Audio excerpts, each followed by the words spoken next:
ತೋರ್ಸಪ್ಪ ಇಲ್ಲಿ.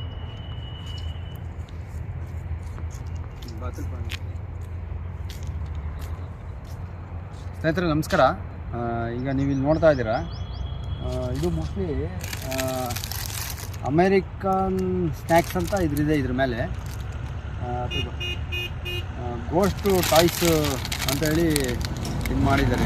ಇದು ಎಕ್ಸ್ಪೈರ್ ಬಂದ್ಬಿಟ್ಟು 24/6/2024 ಅಂತ ಇದ್ರ ಮೇಲಿದೆ, ಆಯಿತಾ. ಇಲ್ಲಿ ನೋಡಿ, ಈ ರಾಶಿಗಟ್ಟಲೆ ಬಿದ್ದಿದ್ದಾವೆ.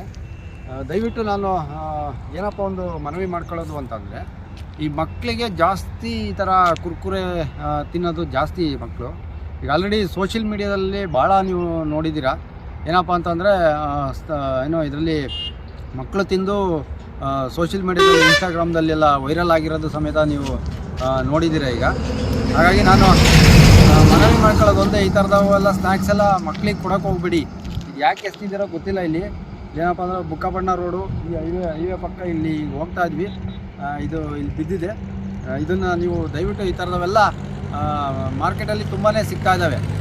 ಸಿಗ್ತಾ ಇದ್ದಾಗ ನೀವು ಮಕ್ಳಿಗೆ ಕೊಡಬೇಡಿ ಅನ್ನೋದೇ ನಮ್ಮ ಉದ್ದೇಶ. ಯಾಕಂದರೆ ಇದರಿಂದ ಈಗ ಇನ್ಸ್ಟಾಗ್ರಾಮ್ದಲ್ಲೆಲ್ಲ ವೈರಲ್ ಆಗಿರೋದು ನೋಡಿದ್ದೀರ ಎಲ್ಲರೂ. ಮಗು ತಿಂದು 3 ವರ್ಷದ ಮಗು ತಿಂದು ಡೆತ್ ಆಗಿರೋದಂತೆಲ್ಲ ವೈರಲ್ ಆಗಿದೆ. ಅದು ಎಷ್ಟು ಸತ್ಯ ಎಷ್ಟು ಸುಳ್ಳು ಅನ್ನೋದು ನಮ್ಗೆ ಗೊತ್ತಿಲ್ಲ. ಬಟ್ ನಾವೇನಾದರೂ ನೋಡಿ, ಈ ಥರ ಎಕ್ಸ್ಪೈರ್ ಆಗಿರೋವಲ್ಲ ಇಲ್ಲಿ ಎಸ್ತಿದ್ದಾರೆ. ಇವನ್ನೇ ಕೆಲವರು ಅಂಗಡಿಗಳಿಗೆ ಹಾಕ್ತಾರೆ. ಯಾಕಂದರೆ ಅದನ್ನು ಡೇಟ್ ನೋಡೋಕ್ಕೋಗಲ್ಲ ನಮ್ಮ ಹಳ್ಳಿ ಒಳಗಡೆ ಜನಗಳು. ಸುಮ್ಮನೆ ಮಕ್ಕಳು ಬರ್ತಾರೆ, 5 ರೂಪಾಯಿ ಕೊಟ್ಟು ತಗೊಳ್ತಾರೆ, ತಿಂತಾರೆ. ದಯವಿಟ್ಟು ಇದನ್ನು ಜಾಸ್ತಿ ಹೆಚ್ಚಾಗಿ ಮಕ್ಳಿಗೆ ಕೊಡಿಸ್ಬೇಡಿ. ಜೊತೆಗೆ ಅಂಗಡಿಯವರು ಸಹ ಈ ಥರದವು ಮಾರಕ್ಕೆ ಹೋಗಬೇಡಿ ಅಂತ ಹೇಳ್ತಾ ನಾನು ಈ ಮಾತನ್ನು ಮುಗಿಸ್ತಾ ಇದ್ದೀನಿ.